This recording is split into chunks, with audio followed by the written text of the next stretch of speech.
Perfect. Good. Thank you, Kahente, for joining us in our Indigenous Performance Festival. And you were here last year. You did the Sky Woman story, and for our people here in the museum. And that's where we are today in the museum. That's where we're broadcasting from, I guess, to use old terms. We've been here for the last few days, talking with people from around the world and locally, nationally, and uploading videos from some of our speakers and presenters. And all of our videos, they're seen online for people. They can look on our website, and we've had many positive comments of the quality of ideas and thoughts that are being presented.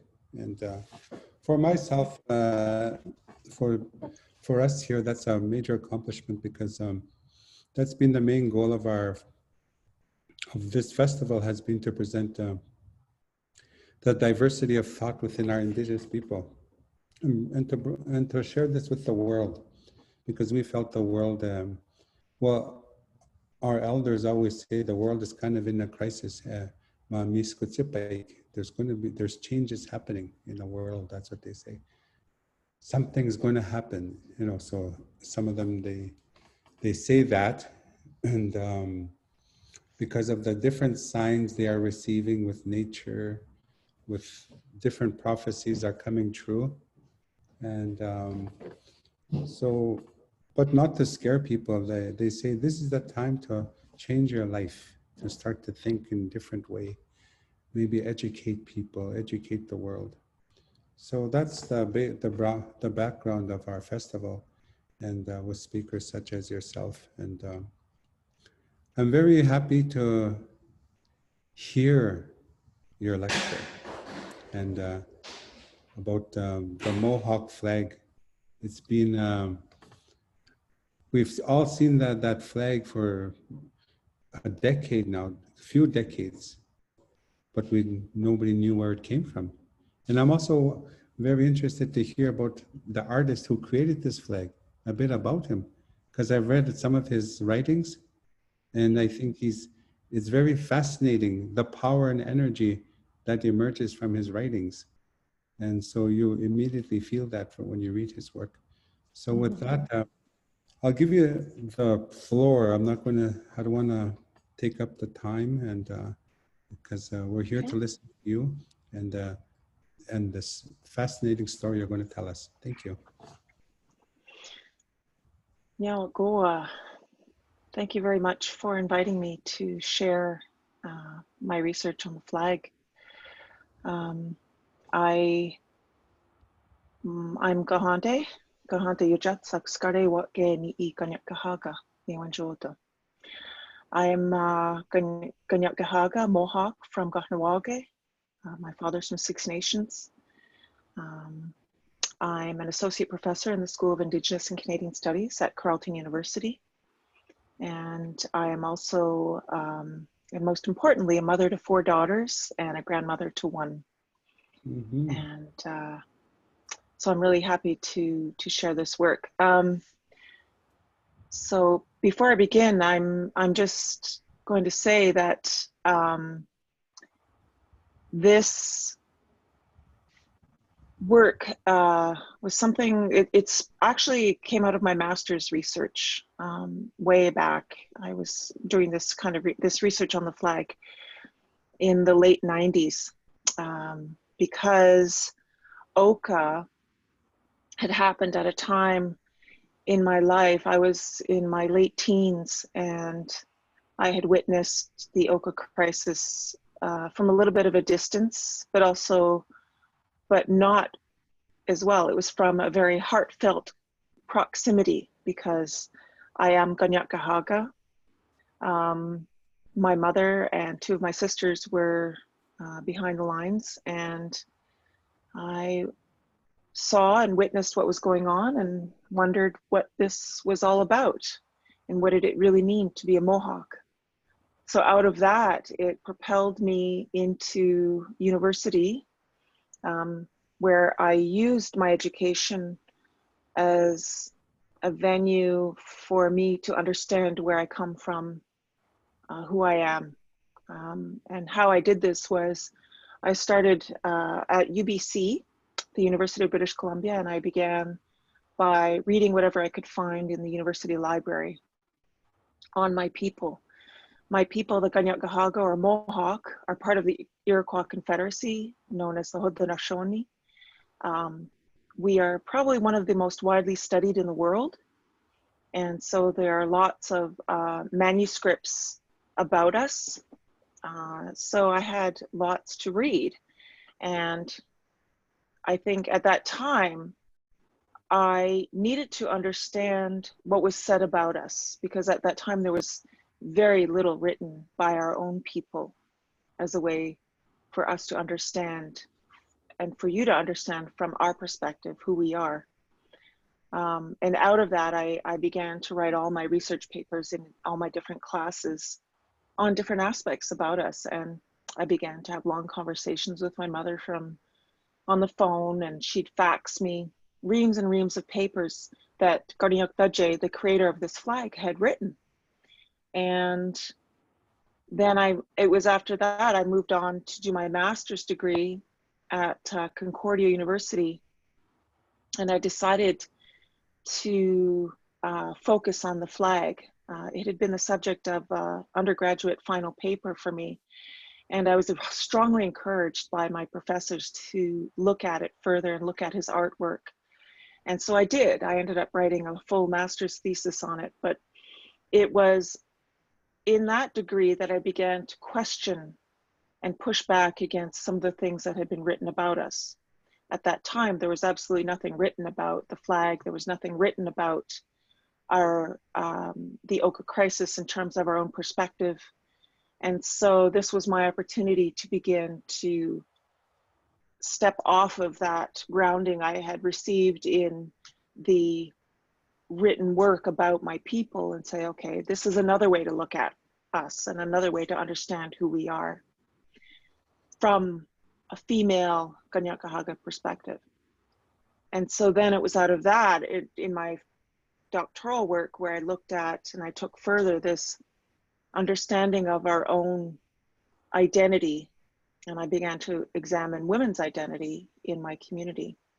And so this, I have to say that the Oka crisis, the flag itself, the work of Kahente has, in a sense, been a guiding force for me through my academics, and has given me the opportunity to understand who I am as a Kahente woman, a grandmother, an auntie. It's given me the opportunity to bring and bridge cultures in terms of helping others to understand who we are, but it's been a bridge to understanding the Kahente, the Great Law of Peace, and using elements of that, our philosophy, in my teaching practice and what I write about. So this has been a very long process, and I don't think I'm done yet. So I'll begin with explaining the flag to you.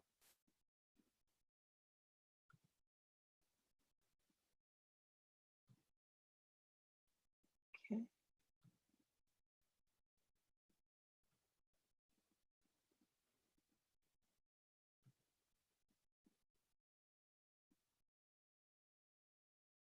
Oh.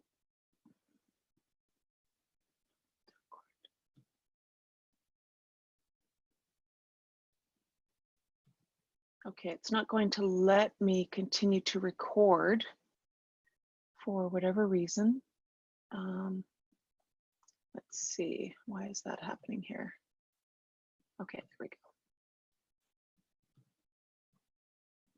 Okay, do you see my screen? Can you see my screen? Yes, I can't hear you. Yes, I can see your screen, responses to the flag. Yes. Okay. Okay, you see it now? Yes, I do. Okay. I'm not sure if I'm still recording because It says um, recording here. Yeah, it you are does. recording. Yeah. Okay, good. I mean, if worse comes to worse, I can re-record on my own and send it to you. That's not a big problem. Mhm. Okay, so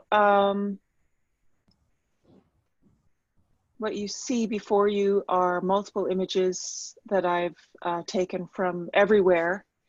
You can see that the flag has been widely shared and it has taken many different forms. So this flag actually comes from my community of Kahnawake. And Kahnawake, as you can see, is situated right near Montreal. It's across, if you look across the Lake of Two Mountains, that's where Ganisadage is, and that's where they call, that's also close to the town of Oka, where the standoff in 1990 took place. And as you know, it's been 30 years, so this was quite some time ago, but it's also still very fresh in our memory. But as you can see elsewhere on this diagram, on this short, small map, are the other Kanien'kehá:ka communities. So we're actually not, we're actually in close proximity to each other. And this is not actually our traditional homelands. We are actually originating from the Mohawk Valley throughout this area here. And, but this is where I come from, and that's where Goniokdaje comes from.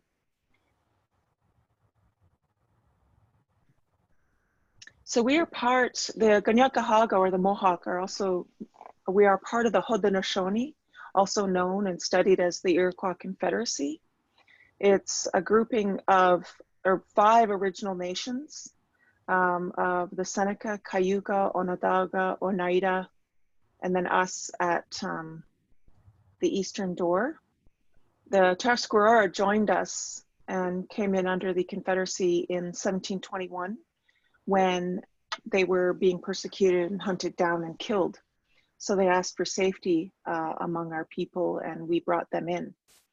Now, what you see in front of you is the Miyawata belt,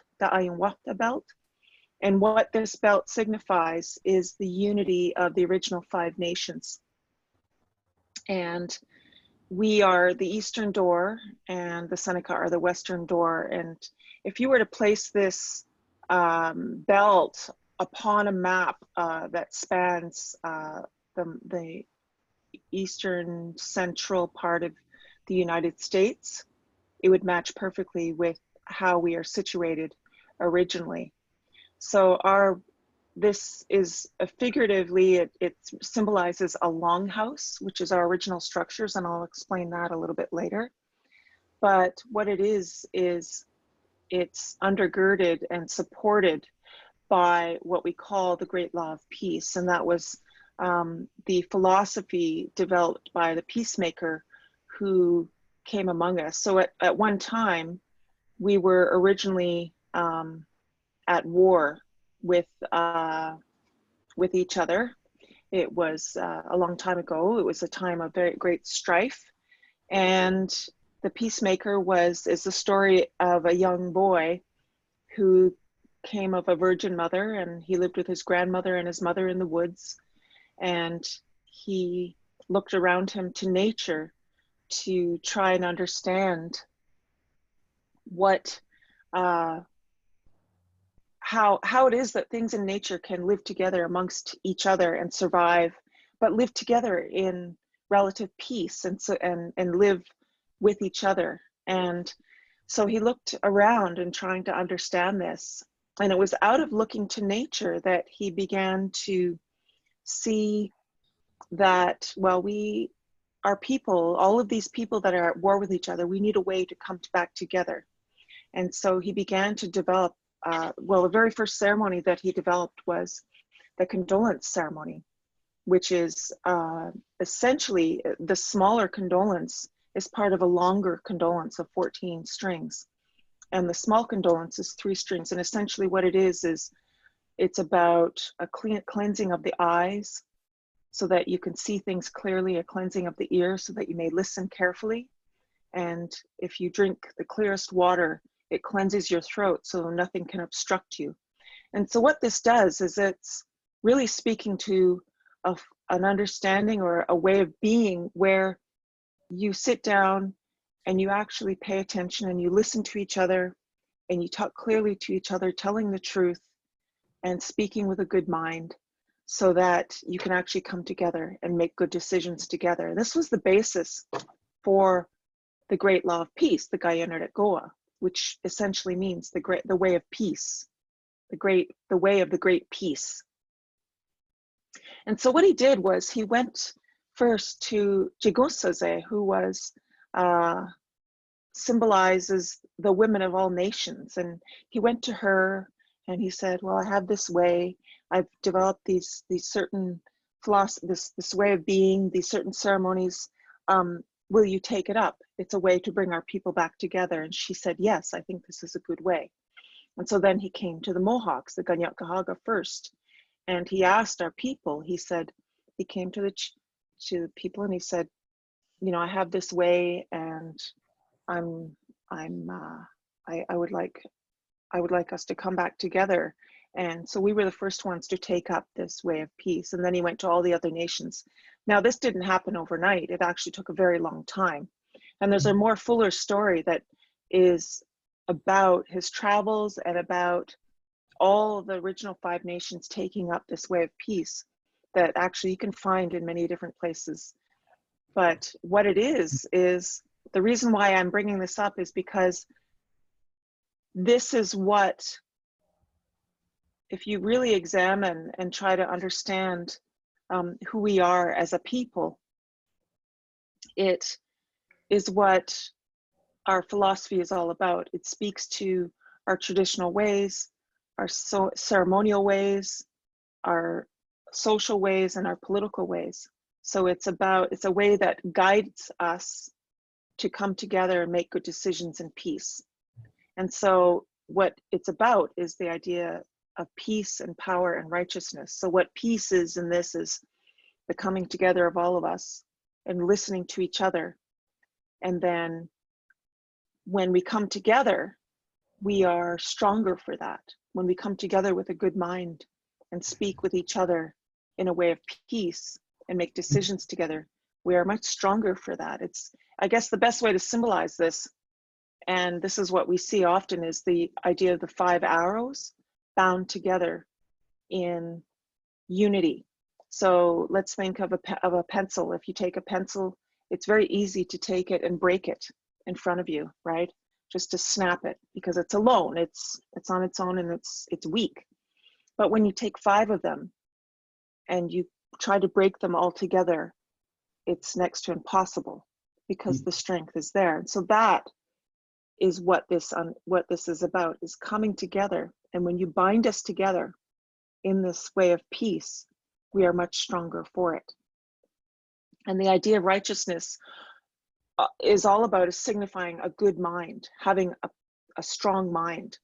And when we are healthy and when we work together and when we share our food with each other and we raise our children in the right way, we have this strength of mind, so that when we do come together, we make good decisions.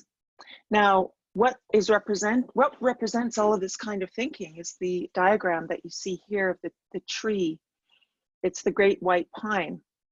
And it is said that in the story that when the peacemaker went to all of the nations, he said, you know, it's time, throw your weapons of war away. So they threw their weapons of war under the tree and buried them and said, we're not going to be at war with each other again. And we're going to follow the way of peace back to take shelter under the tree of the long leaves. And so that's what the Tuscarora did in 1721, was that they followed this way. They followed these roots, this peace. They followed it back and took shelter under the tree of the long leaves amongst our people. And at the top of the tree, you see an eagle. And so the original 50 chiefs of the Confederacy also signify their role, which is to watch out, because eagles can see really far. And so when we think of the the great law, the Gayunardagoa, and the role of each individual, or the role of the chiefs within that, it signifies what their role is to watch a long ways away and ensure that they're prepared for any calamity that might befall the people, right? So another aspect of this is the, you can often see it in what's called a circle wampum, and it's the unity of individuals within this law, under the auspices of peace and power and righteousness, or having a good mind, where we all work together. So all of the symbols and the symbolism of this way of peace are very prevalent among in the way that we speak, in the way that we develop when we would develop our belts, our wampum belts. This kind of symbolic language is really prevalent among our people, and I know other Indigenous nations have a very symbolic way of speaking about their relationship to each other and relationship to the natural world. And so Gorniok Daje, the man who created the warrior flag, had a very deep understanding of this. He grew up in the community of Kahnawake, and he understood and read a lot. He was a very avid reader, and he took the time to understand the great law, the Gayunardagoa. And so when he would think, it was almost as though he was thinking with this symbolic, in symbols, and with this symbolic language, and that's the way that he would communicate. So the foundations of the Gayunardagoa are very far-reaching. Within them, we also have this notion of the 7 generations principle, which is, it's a philosophy about a deep accountability, where, for example, when I was asked to do this presentation, I thought very deeply about, well, what is the impact going to be, and what will it be for my children and my grandchildren and so on? Who needs to know this information that I'm going to share? I also think about it when I'm working in my classroom and I'm teaching my students about the impact of what I say 7 generations from now, and what the impact might be for their future and their descendants. So this 7 generations principle is very much alive among our people, and it forms the basis of a very deep accountability to the world. And ultimately, we are accountable to each other, and we are accountable to the natural world. And so when in anything that we do, we always have to take that into account. Well, what will the impact be 7 generations from now? Because those coming faces, those children yet unborn, those babies, need safety, they need food, they need clean earth, clean air. And so this is what forms a very connected relationship to the natural world and to each other in a way of peace and accountability. Other foundations are respect. So if you think back to what I talked about with the small condolence ceremony, that's really the root of deep respect. So think about when you are sitting with someone, and when you feel heard, it's when someone is looking you in the eye, they're sitting across from you, you can tell that they're listening intently, they repeat back what you say as a way to say, okay, I heard you, is that correct? Is this what you said? They speak clearly, they tell the truth. So there's all of these things that we do that we really don't think about, that symbolize or mean that we are in a respectful relationship with each other. And so if you think about this small condolence ceremony, this is how we learned, this is how we show respect, is that we listen very intently to each other. We watch and we see things clearly. We try not to watch with or have any obscured vision. And when we talk, we share the truth with each other. Mm-hmm. Also, too, the foundation is in unity. So coming under and following the roots of the great tree back to take shelter under the tree of the long leaves. Now, what the Gayunardagoa, well, the way that we describe it in our communities, or how we adhere to it is we call ourselves the Longhouse people. The Haudenosaunee, the term Haudenosaunee is actually the people of the Longhouse. Now, originally, this was the kind of building that we lived in, and we would have multiple families living in one long house with bunks, and each clan family would live there. And there were multiple buildings in communities. And so now that we no longer live like that, what the Longhouse now has come to symbolize is a place where we go and we conduct our ceremonies. So we have 4 major ceremonies that we do throughout the year to commemorate the seasons and our responsibilities to the natural world and to each other. But then too, it also symbolizes the Kahente, the way of thinking. So when I say I'm Longhouse, it means I follow the Great Peace. That is the way that I conduct myself in my life. I follow the 7 generations principle. And so it has taken on a very symbolic meaning that is important when we talk about the flag.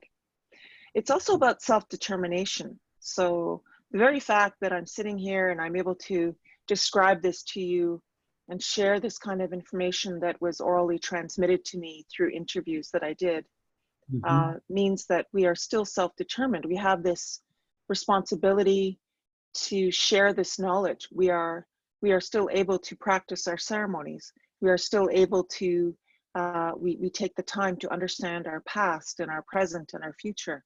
And that's really what self-determination is all about.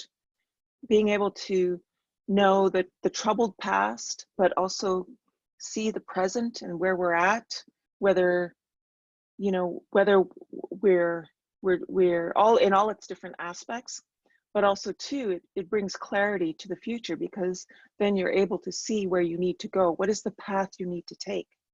A path that you can take with your eyes wide, with your ears open, and you're listening, and the truth, you speak the truth as you go along that path in life. And so when we conduct our ceremonies, when we do our 4 major ceremonies that we still do, so for example, in July, we hold the strawberry ceremony, which is to commemorate the very first medicines that come up out of the ground, which is a woman's medicine. Coming soon in the fall, we will hold the Harvest Festival, which is when we celebrate the gathering of our foods. And we have as well the Midwinter Festival, which is really important because it's our new year, which is it's when we talk and we celebrate the renewal of the earth. And then in the spring we will hold the seeds and planting festival, where it's time to celebrate the seeds that we've collected from our last year's harvest, and we celebrate them, and we sing to them, and we get ready for planting. Now the reason, and these 4 ceremonies are found and described in the Kahente. That's part of what this philosophy is about and what this way of life is about. It contains multiple ceremonies. It contains, you know, it shows us how we are to choose chiefs. It shows us our political process. And if you want to read about it, it's been written down. It's very widely available online. So if you're interested, just look up the Great Law of Peace.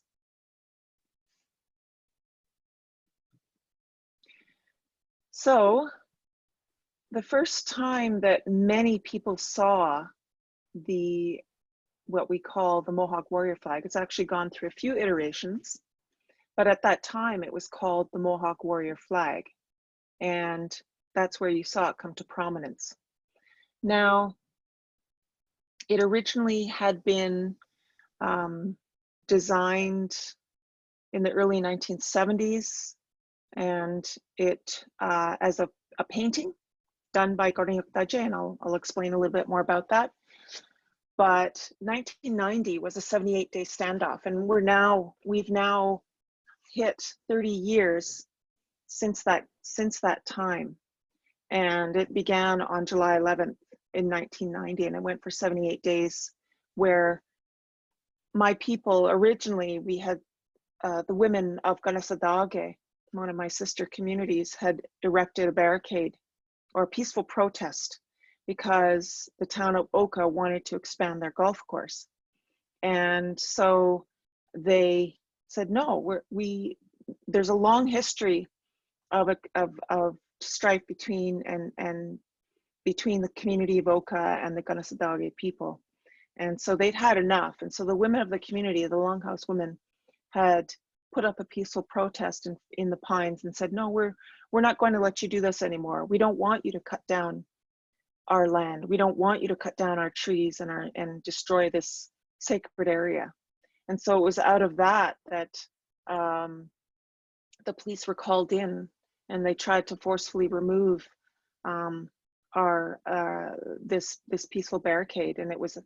And then it escalated from there, where people from my community of Kahnawake, from other nations across Turtle Island came in support, and the army was called in, and it became this big standoff. And it was the time that we showed Canada that no, we're done. We're going to stand up, and we're going to begin to defend our land. We're going to begin to defend our people now, because we're tired of being stood upon. We're tired of being pushed aside. And so this is what people saw in the media. Of course, had its own perception. It created its own view of what we were doing, but we knew what we were doing. And this is how we communicated, is that it's the time that we stood up and we said no. So this is where this is where the public first saw the flag, but it actually had been developed a long time before. So now, just to give you a little bit more understanding of the Oka, the situation at Ganasadage. So here was the golf course, and what they were planning on doing was expanding it into the Pines area. And this is situated in Ganasadage land. And so at that time, in support, what we had done is we had blocked the Mercier Bridge. The community of Kahnawake had blocked the bridge. And so we'd cut off a major part of the South Shore from the community of the Montreal, city of Montreal. And so this really created a situation for people, and it really ensured that people took notice of what we were doing. But out of it, there's been, there was a lot of mistrust that was created between, the surrounding communities of Kahnawake and the surrounding communities of Ganasadage. And there's been a lot of lasting impacts from that. But in the long run, when I go and I speak to other people, other Indigenous peoples in other places, that's what we were remembered for, is the time that we stood up and we said no. And one of the things that they're reminded of this by is the flag itself.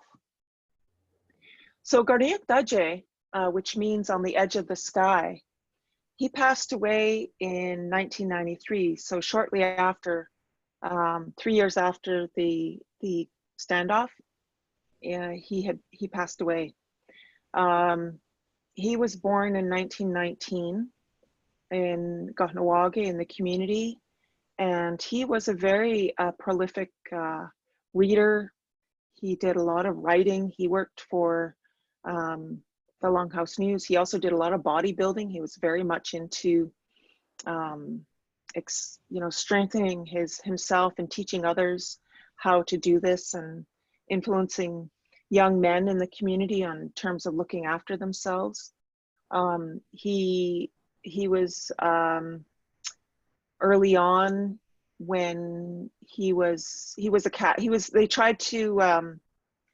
taken into the church, and they tried to educate him so that he would become a priest. And as the story goes, he was sitting there one day, and he was just listening to the priest talk. And he was at the time, when he was young, the community, Kahnawake, was very much a religious community. based on the Catholic tradition. And he was sitting there and he realized, you know, he'd begun to read other stuff and he realized, is this really true what I'm listening to? How is it that, you know, a woman can be born of a man's rib? It just doesn't make sense. But when I look around me to the natural world, when I look around me to things that are happening with the earth and what's going on in this community, that's real. And I've never seen, you know, it's not possible that a woman could be born of a man's rib. So there were other things that he noticed, but he began to question.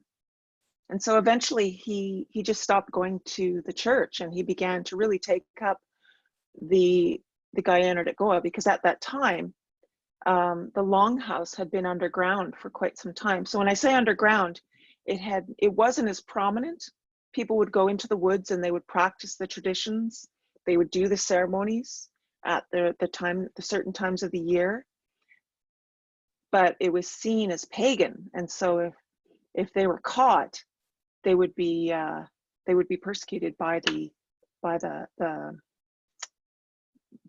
Catholic community in Kahnawake.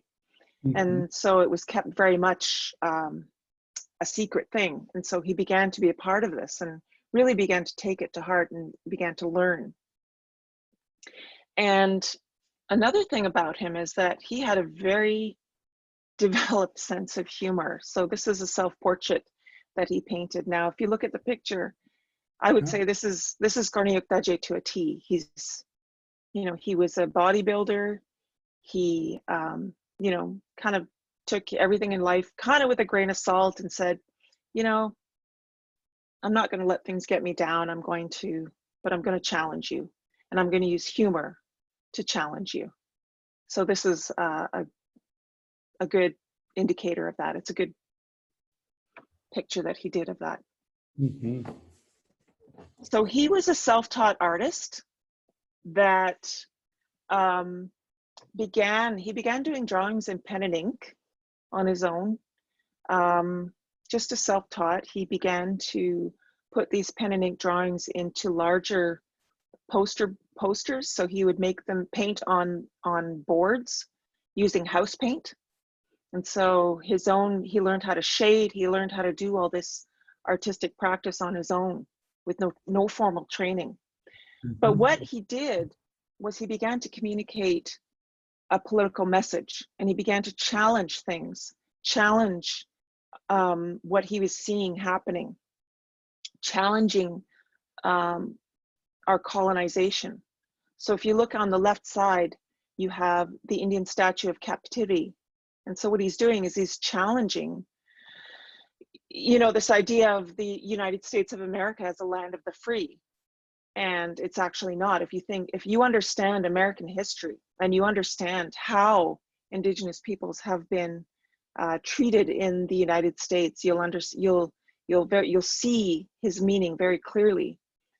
And so that's what he was communicating to, was this audience of our people, to help our own people understand. And that's what I mean by when, you know, he used a lot of symbolism, where if you look, the chains, the strength of body, the posture of the man, you know, in the middle picture, you have the boat, and you have this straddling of two worlds, right? These are all symbols, and it's symbolic language that he's using as a way to communicate to us. We are not originally a written people. No Indigenous people are originally a written people. We're all oral. We are oral based. Our history we pass down orally. And so we communicate using visual symbols like wampum belts. We do, you know, we would conduct these long speeches where we would use our body to communicate a message of what we were asking for, or the message we were trying to communicate to the other party.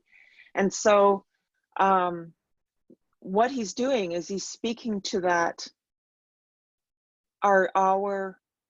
how we learn, which is visually. So when you look at this, you don't necessarily have to read the writing to understand what he's saying. But when you really examine the writing, it kind of brings you further into his message, where he's challenging colonization. He's challenging us to question everything that we see. And so in the second message, you have Europe, ahoy, come, O ye civilized, kill us and steal our land, which is exactly what you read about and what you learn about from our own people about what happened to Indigenous peoples in the United States and over on this side of the medicine line in Canada. Also, the idea of pollution, polluting our land and water and air and our minds, including your own. So he's saying, you know, you've created this message, you've created this whole history around what happened, and you've polluted your own mind and obscured the truth. You've clouded your vision, you've clouded your ears. When you speak with obstructions in your throat. That's what he's speaking to. That's what he's speaking about, is the mistruth and this disconnect that has been shared, that has been taught about our people. And he's saying, no, take another look. Take another look at the reality and see the truth. So then again, in the third painting, is called The White Man's House of Nonsense, where he's challenging the church. So like I said before, he moved away from the church. And if you see, then you see a man, a woman, and a child chained to the top of the church, because that's what he feels the church has done. And in our own community for a long time, that, you know, our people were governed by the doctrines of the church. It chained us. It chained our minds to this other way of thinking. And he's challenging us. So he's in the bottom of the picture, you can't see it very clearly, but there's a bus, and the bus says the Purgatory Express. And so there's all of these humorous takes on, as he challenges us, right? Because there's healing in laughter. Yes, we've been impacted very greatly by colonization, but he's challenging us and he's saying, no, but we can laugh about this, and we should laugh about this, because in that laughter we heal. And in that laughter we connect to each other, and we begin to find solutions when we come together, because laughter clears our minds, it clears our throats, and we hear it, and it allows us to heal. So this is what his writing and his painting is all about. So this is what he did. And he shared this among our people. He shared this and would put these things up in his own home, and people would come and visit him, and they would see these things, and he would talk about them. And the young people of the Longhouse would come and visit with him and spend a long time just sharing in this kind of, in the knowledge that he was getting. And he would get letters from all over the world, and letters from people about asking him questions about who we are and what we're about. And he would share, you know, long distance. He was a pen pal essentially to many different people, and they would share these back and forth letters, and where people would ask questions and he would share this knowledge, or they'd send him books and send him things to read. And so it was out of this that he began to really think about these things and question these things, and he would share them. This is how he shared what he learned with our people.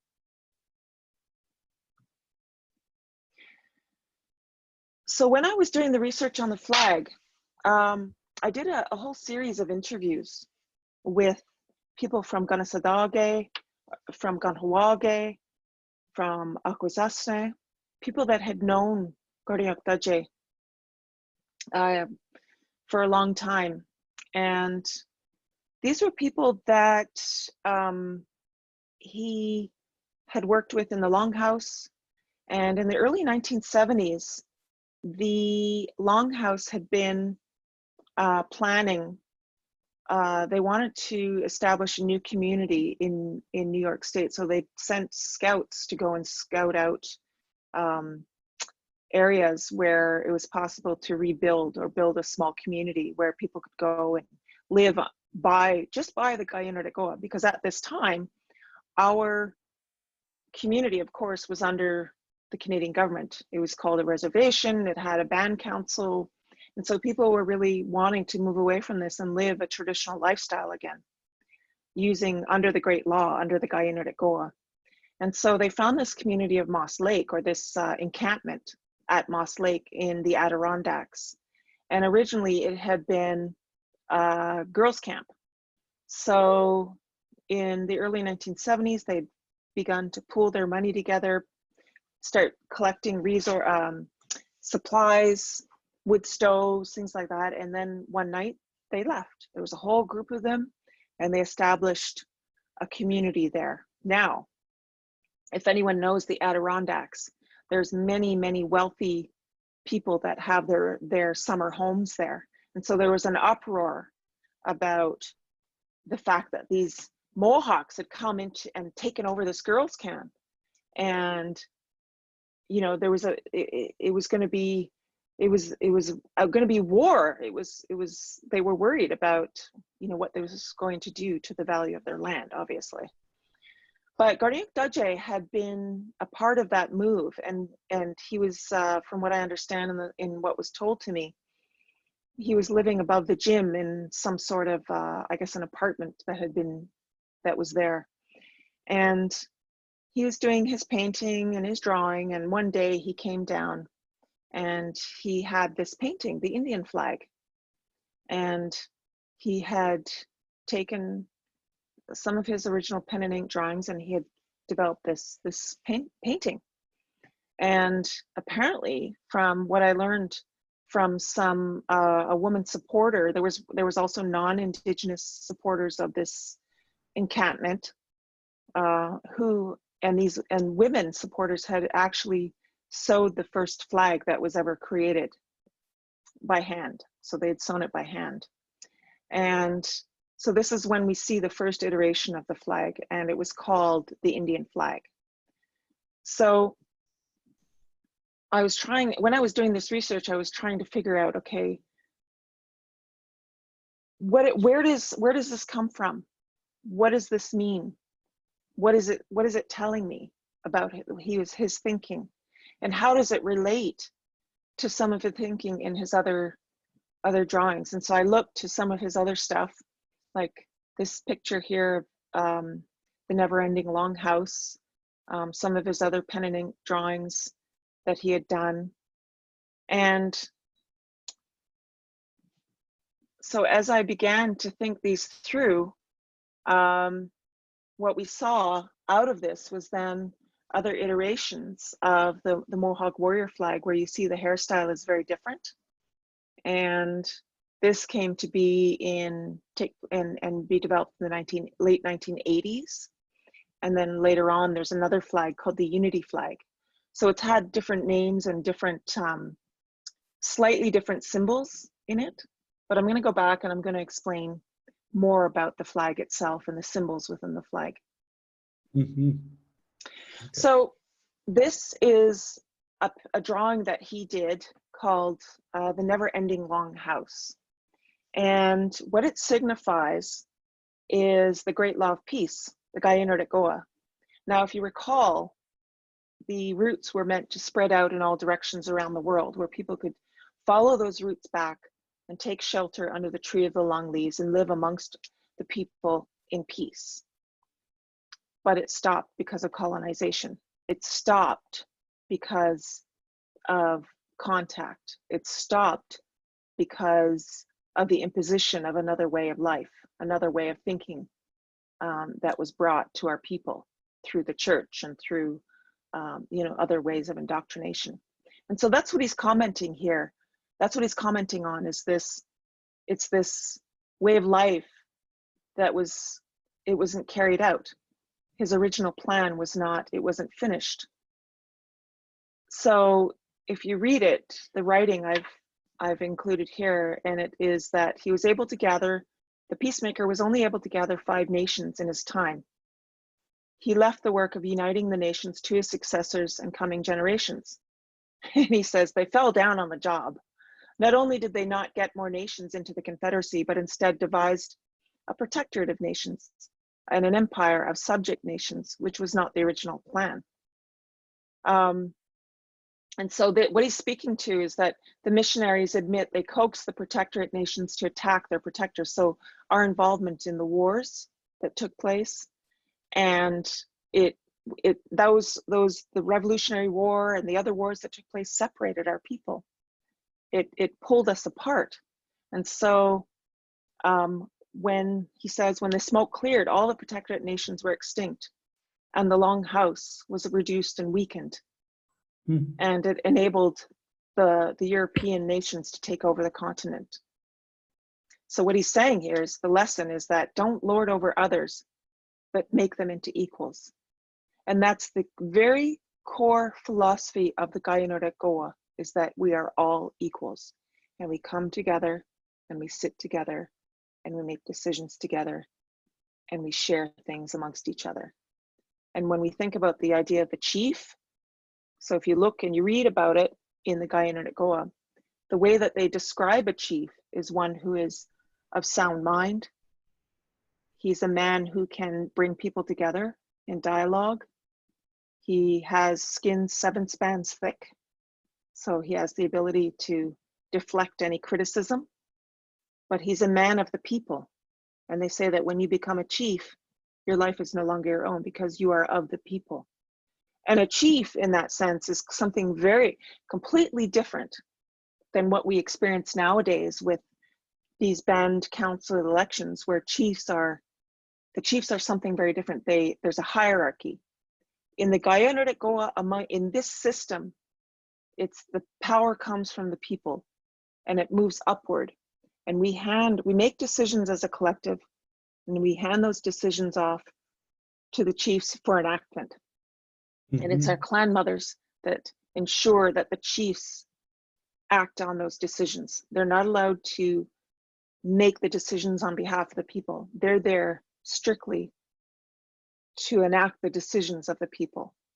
And so what he's saying in this drawing is that, you know, it ended this whole way of thinking, in terms of equality, in terms of power of the people, our people to conduct our own lives and be self-determined. It ended. And so I was looking at that one night, and I was trying to figure out, as I was writing up my master's thesis, I was trying to see the connection between this and the flag, and it suddenly came to me, and I said, that flag represents the Gaianorek-Goa. That's what it represents. And so I'm going to explain how that works. So the symbols on the flag that you are used to, you see the warrior in profile. There's in some of the flags have a warrior with a blue eye. Now there's 2 thoughts on that one. One is that that was a misprint, and another is that it was put there purposefully because Gaje had blue eyes, but he was a full-blooded Ganyagahaga. He was a Mohawk.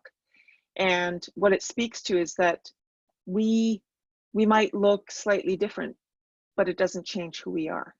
And it doesn't change our goal and the great law. It's only a visual thing. So it might have been a very humorous thing that he included. We're not sure. Yeah. But 2, you can see the 2 different hairstyles. So in the original flag picture, as I showed you, the one that he drew, this was more in line with that hairstyle, which is a hairstyle of peace. In times of war, the men would cut their scalp lock and they would tie amulets to it. They would tie things that would keep them safe, symbolic things that would, when they ran through the woods and did the warfare, it would keep them safe. So this is actually a hairstyle of peace, and this is actually a hairstyle of war. And this is what was told to me by the men that I interviewed who had been there and had asked him, you know, what does each part of this mean? Also, too, you see the single feather. And I'll explain a little bit more about that, but it speaks to, if you recall in the picture with the tree, the never-ending tree, And the eagle sitting atop the tree, Mm-hmm. what it does is it's about that role of the chiefs to watch and be aware of anything that might befall the people, to maintain vigilance. And then you have the sun's rays. And so the sun as well is, we call it our brother, the sun, because the sun is what nurtures us. It feeds the plants so that they grow, but also too, what this design represents is the Kahente Goa going out in all directions. It represents those white roots of peace traveling out in all directions so that you can follow them back and take shelter under the tree of the long leaves. Mm-hmm. And with the red background, what that is our blood. The red blood, Mm-hmm. it symbolizes our life's blood, to show us that we are still alive. Now, another important aspect of his work is that in all the pictures that he drew or he painted, they were of strong, very muscular people. Now, this speaks to his interest in bodybuilding. But what he was doing was helping us to see ourselves as in strength. So we Indigenous people have high rates of diabetes. You know, we've taken on other kinds of other foods, colonization foods, you know, flour, sugar, Mm-hmm. things that are really bad for us. And it's changed us. It's changed our physicality. And so by painting us as strong men and strong women and beautiful men and beautiful women, he's saying, no, wait a second. We have something to be proud about. We are a proud people and we are a beautiful people. Take care of yourself. Look after yourself. Be strong again. And so it's also easily identifiable. And in some ways, in some commentary, it's also stereotypical. But you know, if you think about it, and the way that it was described to me was that, no, really, this is about seeing and encouraging a sense of pride again in our physical selves and in who we are. Mm-hmm. Now, as I described earlier, you know, with this scalp lock, here's the headdress and how it's worn in times of war, where things will be tied to it, and you know, there'll be paint, and they will wear this. And one of the guys that I interviewed said, well, what would it be like to run through the woods with your hair loose? Right? You'd get it caught on everything as you ran by, every twig, every branch that was in your way. It would continuously be stuck in the trees. So of course we're going to wear scalp locks. It's close to the head and it's easier to travel. You don't have, it's easier to look after. You just tie your things through it, your leaves, your amulets, your feathers, and it's easy to identify you. Mm-hmm. So with the single feather, a lot of people are interested in, well, what does that mean? What does that single feather mean? So what was described to me was that in standing it up, it's a positive symbol of strength and victory. It also, when we are in ceremony, we often use eagle feathers as a way to either wave, and when we burn our medicines, it helps us, it's a way of connecting. The smoke brings our message up to the sky world and to our ancestors. It carries that message. But also too, the eagle is the highest, is the bird that can fly the highest. So it represents the ability of our message to reach the sky world. And it also signifies one mind. So if you remember when I talked about the Kahente Goa and how we come together and we make decisions, when we make a good decision, we call that coming to one mind. And so that's a coming to one mind. That's speaking together in peace and deliberating together in peace and trying to decide together, collectively, what is the best decision to make here so that it benefits our people. And we always put the needs of our people first. So that's what this feather represents. Mm-hmm. And as I talked about before, the rays of the sun also carry the message of peace. So in the Great Law, as I've described, it says, the roots have spread out from the tree of the great peace, one to the north, one to the east, one to the south, and one to the west. These are the white roots, and their nature is peace. I'd love to have a nice rain covering a go out there. There we go. Okay. And so these are the great white roots, and their nature is peace and strength. If any man or nation outside the 5 nations shall obey the laws of the great peace, they shall make this known to the statesmen of the League, and they may trace back the roots to the tree. And if their minds are clean, and if they are obedient and promise to obey the wishes of the Council of the League, they shall be welcome to take shelter beneath the tree of the long leaves. So that's in Old English, that's what was written down in terms of describing what those roots mean. But if we look to the flag itself, that's what those rays of the sun signifies, those roots spreading out and carrying that message of peace in all directions in the world. And so people are able to follow that back. So the symbolic meaning then comes out of our traditions. It comes out of our Gayinardagoa, the great law, the way of peace. And as well, when we fly it, and that's, I guess, the big question here is, why did we see it at Oka? Why did we see it during 1990? Why did it come to prominence 30 years ago? And why does it still have meaning now? Why do we continue to see it flown all over the world at different sites of activism? It says, we are here. That's what it is. It's saying, we are here. And that's the meaning it picked up during 1990. And it speaks to this awareness and expression of a distinct identity as Indigenous peoples, as Ungwehumwe. It says, we are here, we are Indigenous peoples, we have something to say, we have a knowledge to share, we have a worldview that is distinct. It also speaks to our responsibilities, our original instructions. So that's why you see it at different flashpoint sites. You see it at different protest sites all over the world. You'll see it because it's usually at the root of those protests are the fact that we are trying to protect our mother, the earth.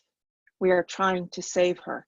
We are trying to ensure that the next 7 generations have ground to stand on, that they have food to eat and clean water to drink. Also too, what it is it connects us as Indigenous peoples.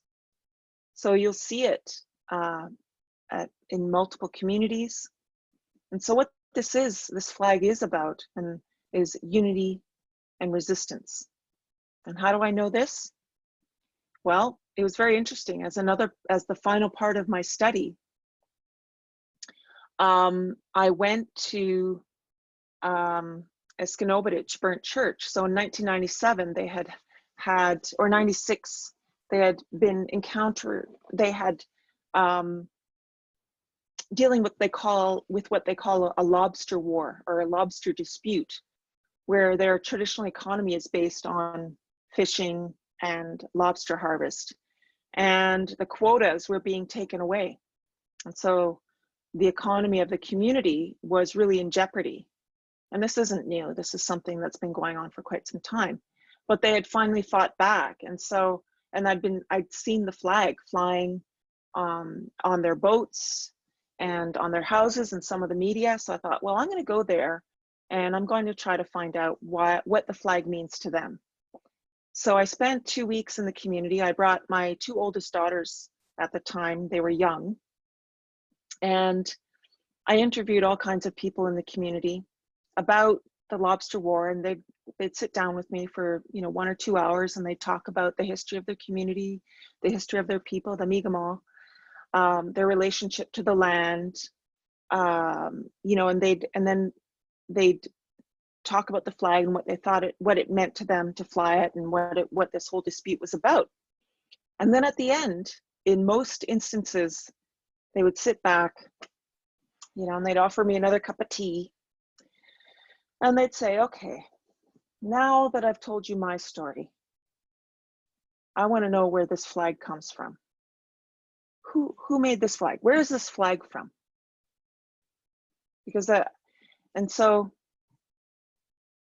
I would tell them, I'd say, well, Garniuk Daje, Louis Hall was from Kahnawake.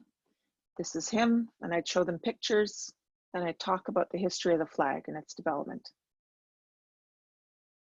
But what I came to understand out of these interactions is that despite them not knowing where it came from, the first time that they'd ever seen it was during 1990, when they'd been watching the news. And so people would come through our territory and they'd bring flags back to their communities, and it began to be spread far and wide. And they said, you know, what it meant to them was unity and resistance. So the flag has this ability to carry a message that unites us. It has this ability to carry the message of peace and responsibility to the natural world. It carries that, and it unites us, despite people not knowing where it comes from.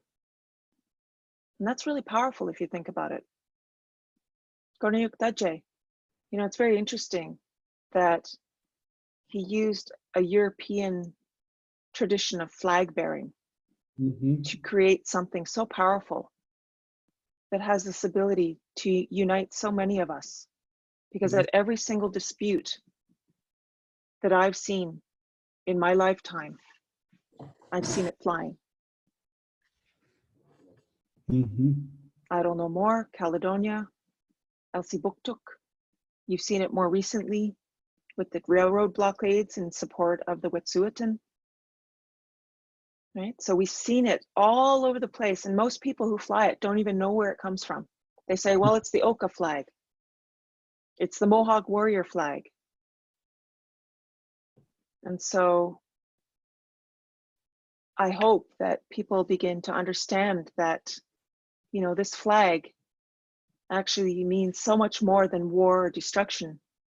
That's not what it means. What it means is carrying the message of peace and making good decisions together and coming to one mind and protecting our mother, the earth, so that our children and our future generations have Turtle Island to stand upon, and a place to grow food and good and clean water to drink.